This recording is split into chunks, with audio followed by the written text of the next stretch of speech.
panel is the 4 classic Chinese novels and their literary effect on Japanese anime and games. And with anime, I'm also lumping manga in there as well. But the title was long enough to begin with, I couldn't put everything on it. We'll be touching on this a lot. Chinese and Korean influences can be seen in numerous areas of Japanese culture, from their alphabet,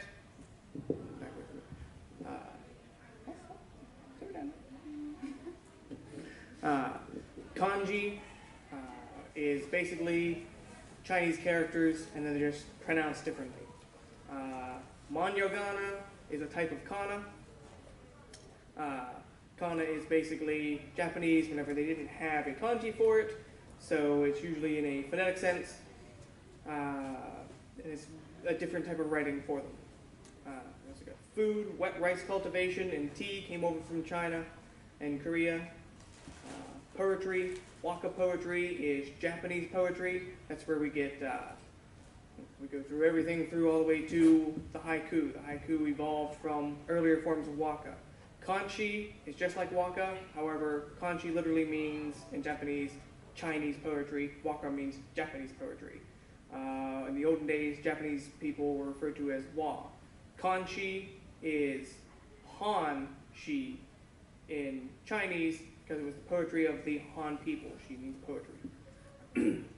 Religion, Shintoism is native to Japan, but Buddhism came there from China and predominantly from Korea as well.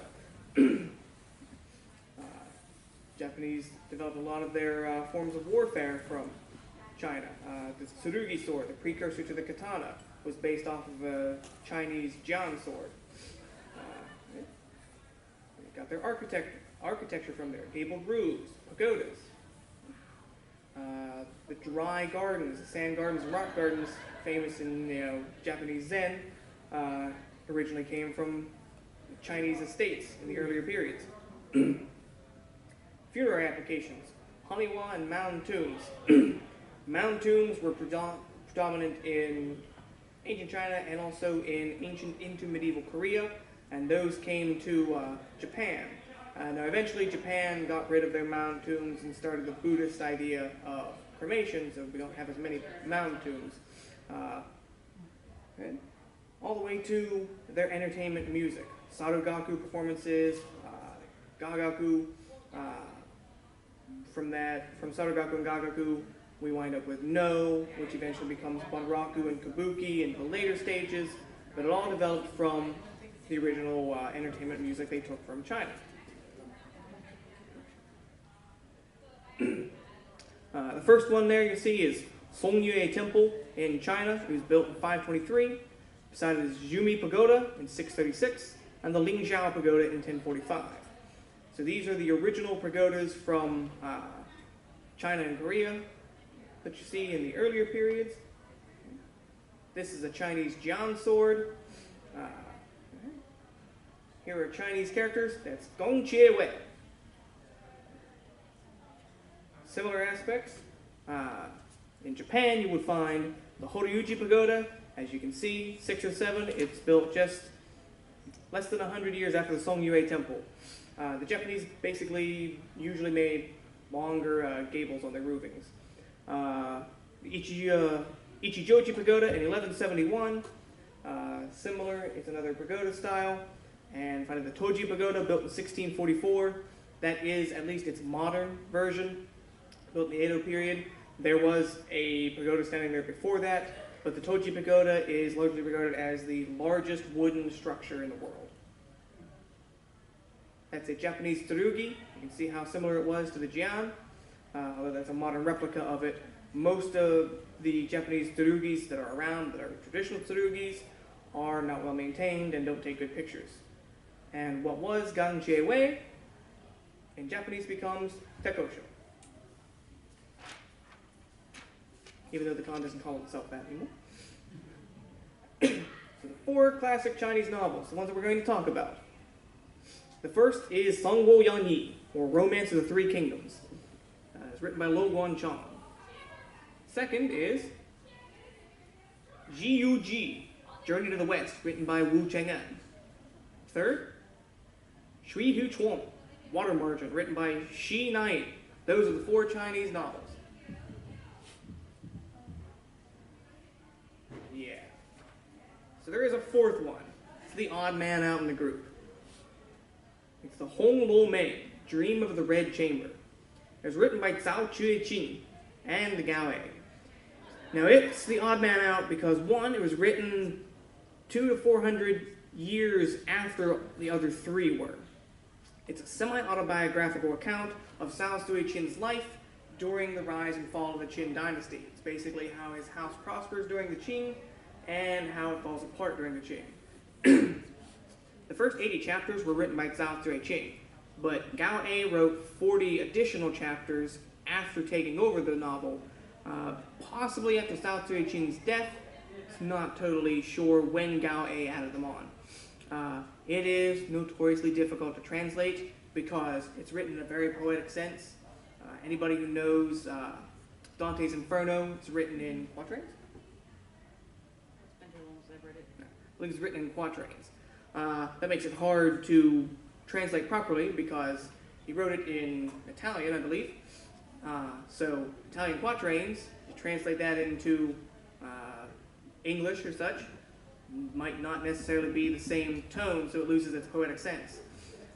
It is a slice of lifestyle drama as compared to the other 3, which are more epics. One is kind of a religious epic, one is a military epic, and the other one is kind of a military epic, but it's also slightly more to the man aspect than the other one.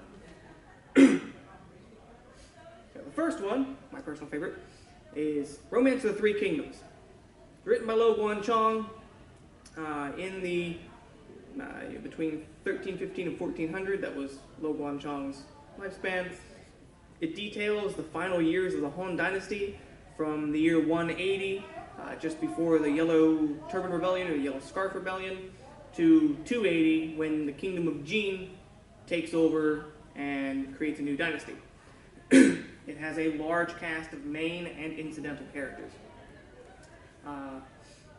Some of the games based off of Romance of 3 Kingdoms have rosters of playable characters in excess of 800. It's based on Chen Qiu's historical records of the Han, the Song Ji, even though it was written 1,000 years after that was.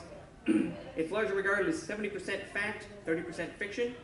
And its Japanese name is Songokushi, which is simply Japanese for 3 Kingdoms.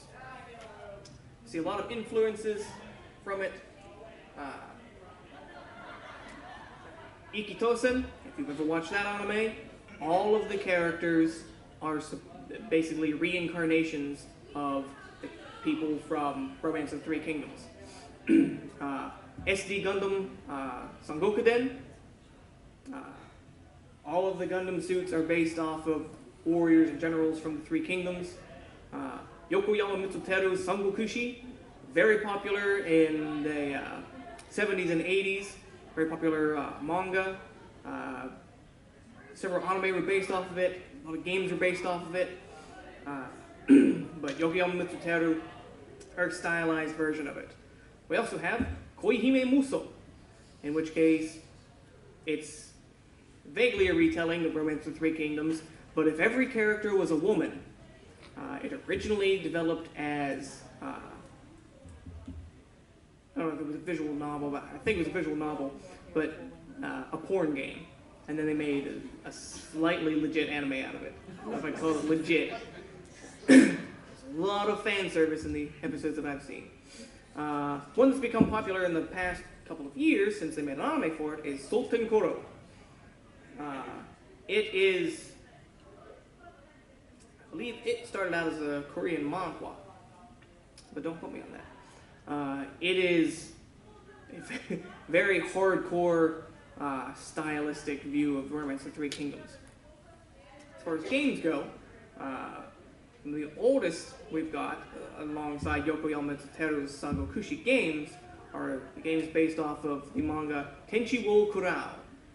In America, it was known as Destiny of an Emperor. It was produced by Capcom. It's an NES game. Both of them were. The idea is you play as Liu Bei, one of the main characters, and you basically found Shu, and I believe in the later stages it deviates in that he wins. He didn't historically. Of course, Koei's game, Romance of Three Kingdoms, Sango Kushi. Up there is the latest one, number 13 they're up to. I'm not sure that 12 has made it to the US yet. I'm trying not to look at that because I'll buy it. Koei's even more famous games, Dynasty Warriors. The first game in the series was a fighting game. 2 through, I believe they're up to 8, possibly 9 now, have been more third-person hack-and-slash games, but they are, once again, a stylistic retelling of Romance of Three Kingdoms. All of the characters are from the novel, and all the characters are historically, not accurate, but appeared historically. As I said, Romance of Three Kingdoms is 70% fact, 30% fiction. There are some characters in it that, even though they may even have large parts, they didn't appear in the history. Some characters do things that they didn't do historically.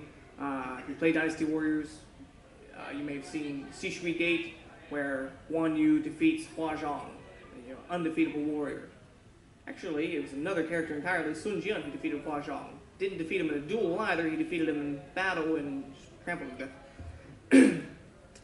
Although it's not related to another Capcom game, Dynasty Wars, it is a side-scroller beat-em-up based off of Tenchi wo Kura.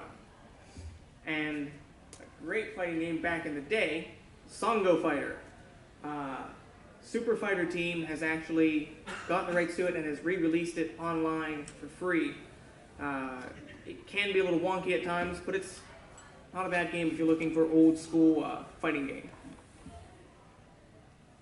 Some of the translation changes that you might see, as I said, Romance of Three Kingdoms, which was originally a Chinese novel, known as Songwo Yanyi, that turns into Sango Kushi in Japanese. You can see, as I mentioned, kanji are just Chinese letters, but pronounced with a Japanese pronunciation. Some of the main characters you'll see, Liu Bei, because Japanese doesn't have a solid L, L's usually become R, so Liu Bei becomes Ryubi. Guan Yu becomes Kanu. Zhang Fei becomes Chohi. Once again, Japanese language doesn't have a solid F. Their F is kind of a mix between an F and an H, so it's Chohi. Zhuge Liang becomes Kome. Why does that make sense? In China, you have a Ming and you have a Z.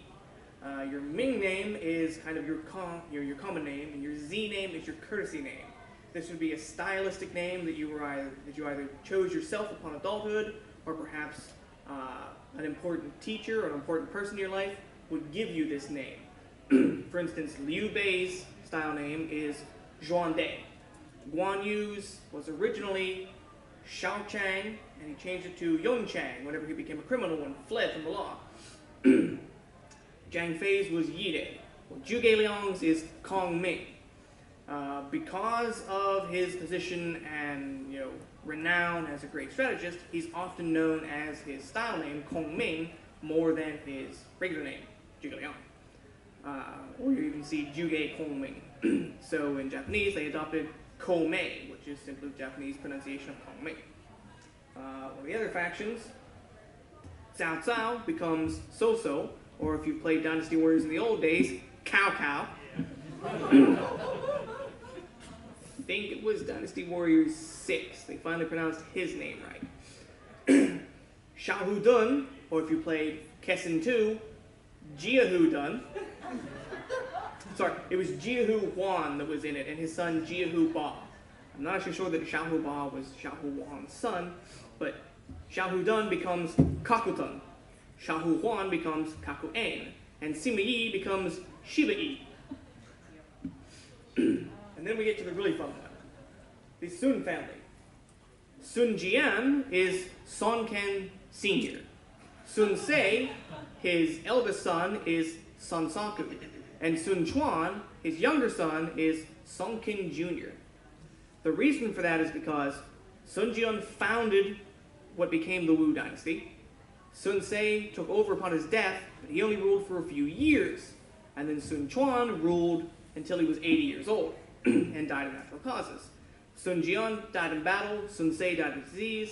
So the two big names of that are Sun Jian, who ruled for, he was in his 40s, so he ruled for, say, 30 years, 40 years. Sun Quan, who ruled for 50 or 60 years, and Sun Ce, who ruled for 6 or 8. So he is the little name that, in most RTK stuff, we actually pass Sun Ce over. And then Chouyu, he is Shuyu, because similar, Zhang Fei becomes Chouhi, Chouyu becomes Shuyu.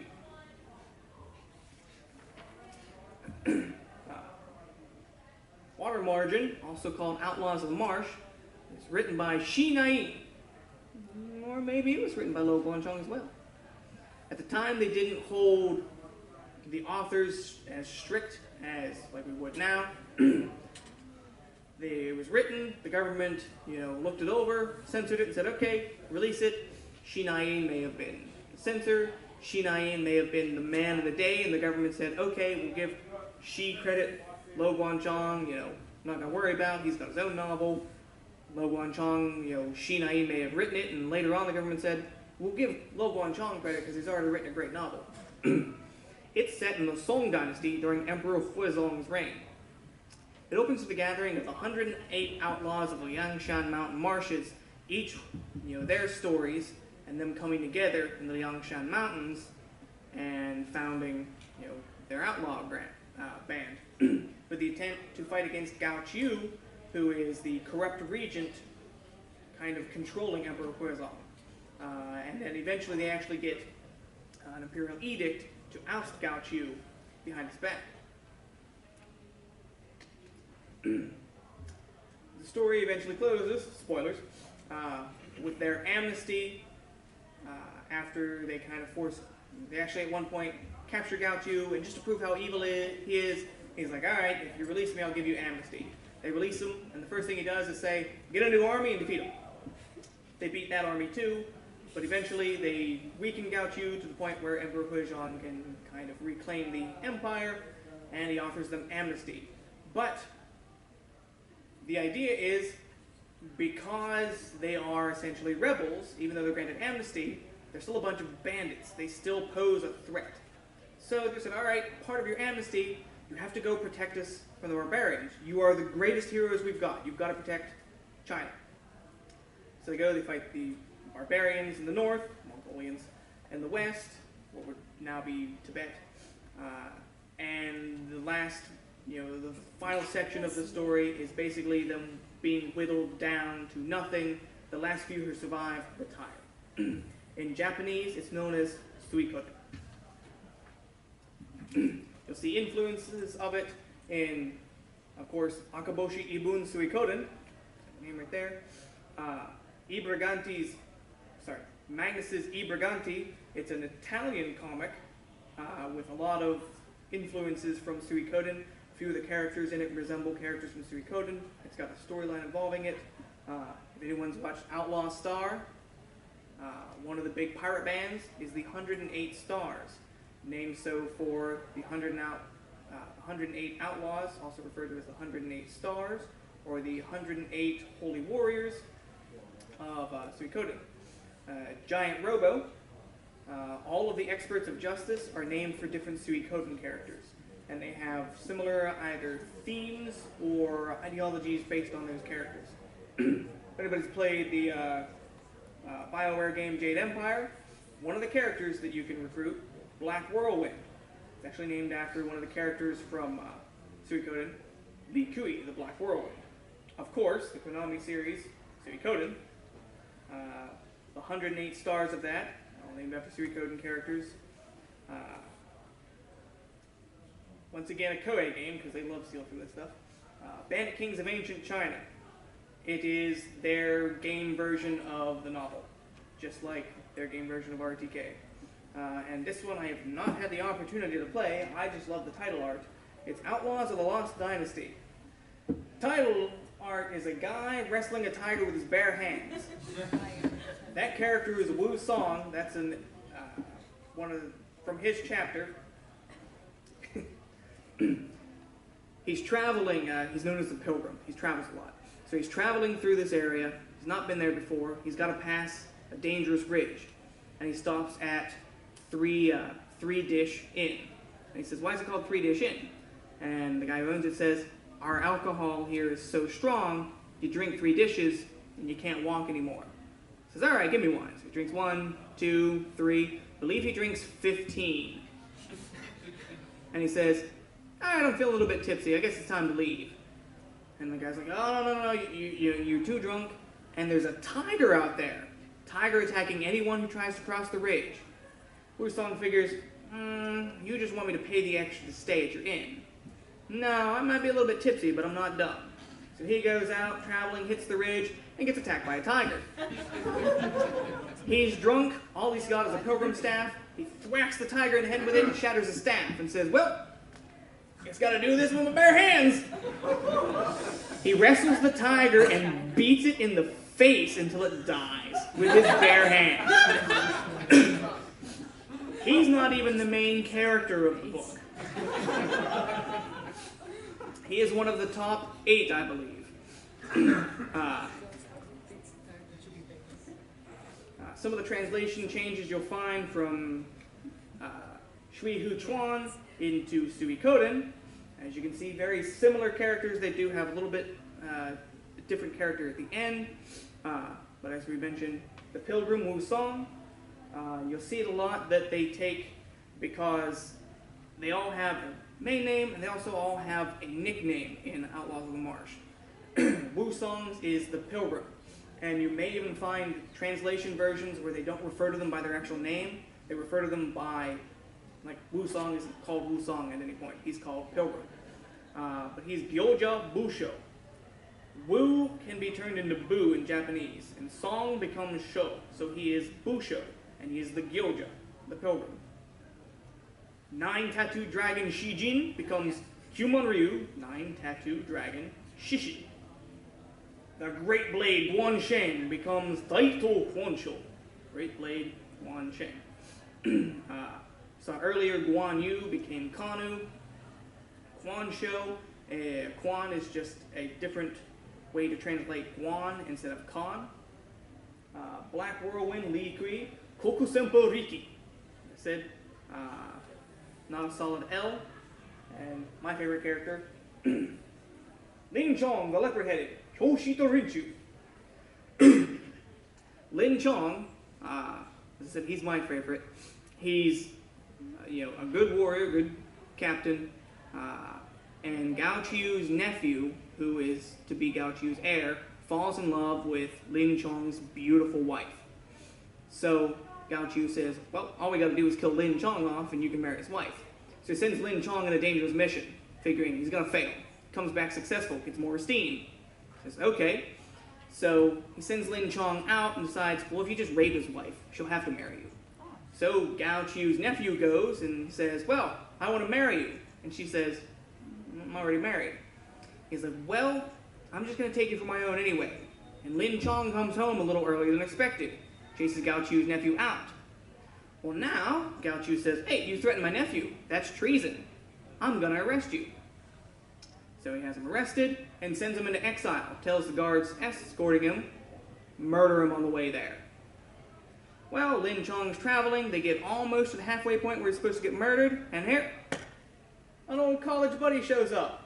Another valiant warrior. And he meets with him and he's like, hey, they swear brotherhood. It's like, yeah, sorry to see you going out on exile. Watch out, these guys are probably about to kill you.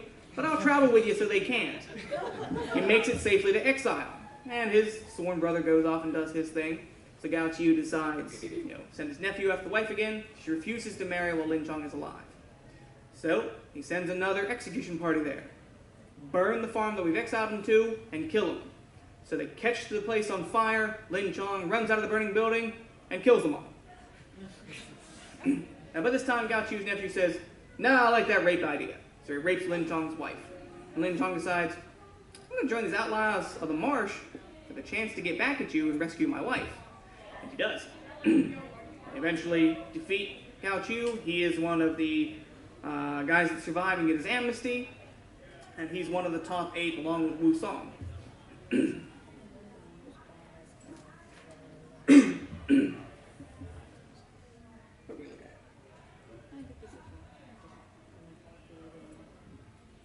Actually, I made a schedule then. So I can go a little slower. Excuse me. Journey to the West, written by Wu Cheng'en. It follows the monk Xuanzang, who is kind of, if you've heard of Mary Sue, the male version is Gary Stu. He's kind of a Gary Stu of Wu Cheng'en. He is sent, he's sent by the Buddha and Lady Guanyin to go to India to pick up a bunch of Buddha sutras. The reason for this is because this is set during the Tang Dynasty.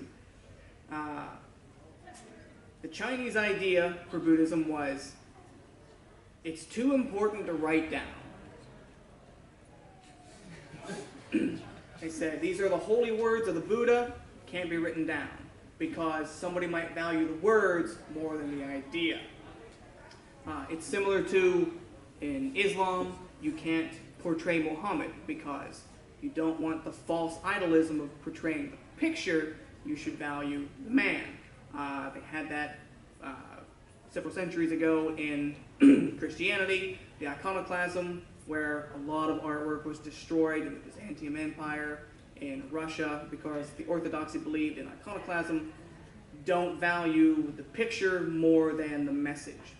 So they destroyed statues, all kinds of stuff like that. So Tang Dynasty China is suffering from the same issue at this time. We don't want to write anything down. Now the problem with this is stuff is then forgotten. They did write it down in India. India didn't have the same problem.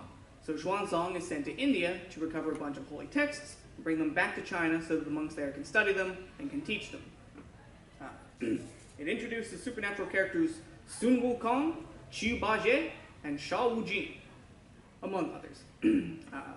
As I said, he sent on a divine errand. The Japanese title for it is Sayuki. You see a lot of influences in this. This is going to be a big one. Dragon Ball. Toriyama Akira plainly said, yeah, he basically took Journey West and rewrote it. Goku. Sun Wukong in Japanese is Son Goku. So Goku is the Monkey King. Krillin is Xuanzang. Tien Shinhan is Sha Gojo, Sha Wujing. Oolong, a shape-shifting pig, is Cho Hakai, in Japanese. Chu Bajie. On a quest for Dragon Balls, the Indian scriptures. You can do a whole panel just on the references of Dragon Ball to Journey West. Naturally, Sayuki is based off of Sayuki. The characters of that are all based off of the main characters there. Sanzo is the Japanese version of Xuanzang.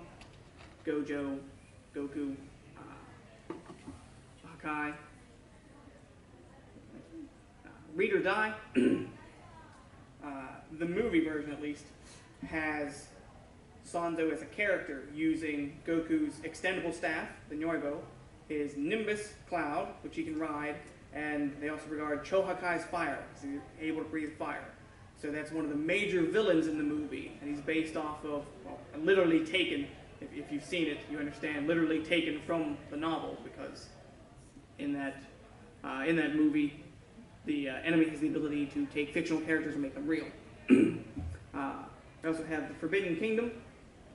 I think the movie's old enough that I can spoil it for you if you haven't seen it. Wasn't that good even if I don't spoil it for you. Fight scenes were okay, but it was okay. Jet Li's character is Sun Wukong. He is the Monkey King. He's frozen in the opening and sends his staff away and a clone, and they wind up coming together. It has a lot of symbolism that goes along with Sayuki. As a matter of fact, there's a bunch of references to it, including, aside from names, the kid that is sent, I guess not back in time, but sent into this other realm. kid's set in the other realm. Before he's sent there, he sees a bunch of stuff that, if you're paying attention in the background, are all Sayuki related. Enslaved, Odyssey to the West. The female character is Sanzo. The male character is Goku, or Wukong. I haven't played it ever. Half the people I talk to say it's a great game. Half the people I talk to say it's a crappy game. Don't bother with it. I have not bothered with it yet. But the whole storyline basically kind of follows in a symbolism of Sayuki. Naturally, Koei's Sayuki, like I said, they love to steal from these folks. That one, however, is a great game, particularly if you like tactical RPGs. If you play the mobile game Age of Ishtaria, one of the recent events was Gyoja's Bingo. San Gyoja, it's kind of a mixture of Sagojo and Son Goku. But it's one of the units they've got available, one of the cards, kind of like a mobile collectible card game. And of course, the classic, Wampum. Wampum is a game where you play as a Native American, kind of going through these various stages. He is basically a Native American version of Mega Man, for nobody who's ever played it. Think of Mega Man, but instead of a buster, you've got a spear. It actually makes it a lot harder. I didn't know this without researching it, because I never made it to the final boss, but the final boss is Son Goku. Now, the reason for that is recycling sprites. Wampum, originally in Japanese, was the sequel to a game about Son Wukong. You played as Goku. In the second one, you played as Goku again. However, whenever they brought it to the West, they redid a bunch of the sprites and made it about a Native American and called it Wampum. And they just reused Goku's sprite for the final boss. And I don't know if many of you have heard of this series, but I hear it's popular now. I hear that like I didn't just watch the third season a month ago. Sun Wukong from Ruby is based off of Sun Wukong. Complete with, he has a staff that can extend, except that his can turn into nunchucks that are also magical flintlock pistols. It's a surprise, I know. A lot of translation changes you'll see. The original version was G-U-G in Chinese. In Japanese it becomes Sayuki, like I said. Once again, the symbols are very similar, and it's only the final symbol that really changes, and even that's only a little bit. Sent by the Buddha and Lady Guan Yin, Japanese, Kana. Said Wu Chang'an, who's Xuanzang. You often see Wu Chang'an turn into Qin Genzhou, and Xuanzang into Sanzo. Sun Wukong, as I said, becomes Son Goku. He's the Monkey King. He has an extendable staff. Now, in Dragon Ball, if I remember correctly, his staff will only extend and retract. In the original story, he can do all kinds of stuff with the staff. It will extend to hundreds of thousands of meters in length. It can contract the size of a pen, but he can also change the width and thickness of it. He can also change the mass of it. So he can create a huge, drop it on somebody, and then increase the mass so that it crushes them into the ground by increasing the weight. He can also make it paper light, regardless of size. A big part of it is that he's got a headdress on because he's rebellious, so Kana put a special headpiece on him. Sanzo, using a magic word, can force him into extreme pain.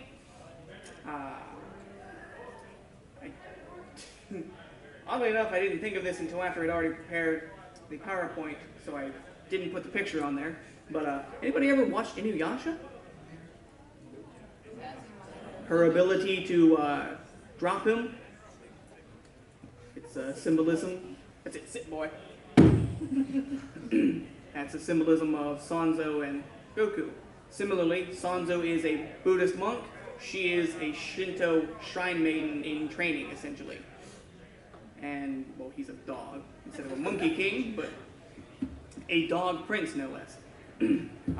Chubaji becomes Cho Hakai. And unlike in Outlaws of the Marsh, you see, it's not necessarily just retranslating it from, based on how it's pronounced. They are actually translating the symbols. Chohakai is the Japanese way of pronouncing Chubajie in Japanese. Chohakai is a pig demon. Like I said, Oolong is his version. He is arguably the most villainous of the heroes because he never does get over his sins like the other ones do. Goku eventually becomes friends with everybody and decides, all right, I'm not going to be as mischievous. I'll be a good, a good monkey.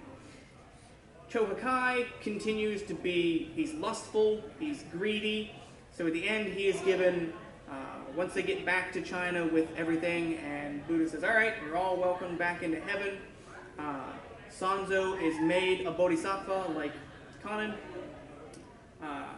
Hakai is given the lowest ranking position. He is an altar cleanser. When people sacrifice animals to Buddha, his job is to go through and eat what's left over. He's like, low ranking, but I think I'm going to like this job. Sha Wu Jing, he starts off as actually the most evil of the group, you could argue, because he is the only one who is legitimately doing evil for evil purposes. Goku does evil because he's mischievous. He just wants to cause havoc. Hakai does evil because he's greedy and lustful. Gojo is also greedy, but he also dislikes humans, so he just likes killing people.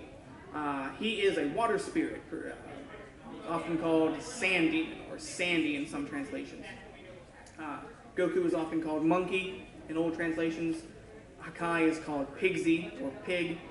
Gojo is often called Sandy. He's a sand demon. He would hide in the bottoms of rivers, and when people would try to cross the river, he would jump up, murder them, and steal their stuff. He eventually gets, comes to terms with his sins, realizes they weren't the right thing to do, and he's welcomed back into heaven along with the others. You also get Niu Mo Wang. It becomes Yu Mao Cho, the Ox Demon King. One of the, I guess you'd call it, major enemies of the earlier section. The Ox Demon King, Dragon Ball, Ox King. Tieshon Gongju becomes Tessen Hime, the Iron Fan Princess. Chi-Chi. The difference here is that Tessen Hime is, is she the wife or the concubine? I can't remember off the top of my head. She is either Ox Demon King's, she is Ox Demon King's courtesan, I believe, his mistress. It's either the mistress or the wife, I can't remember which for sure. In some translations, she is merged with the wife, and that is why I can't remember. But that is Chi-Chi.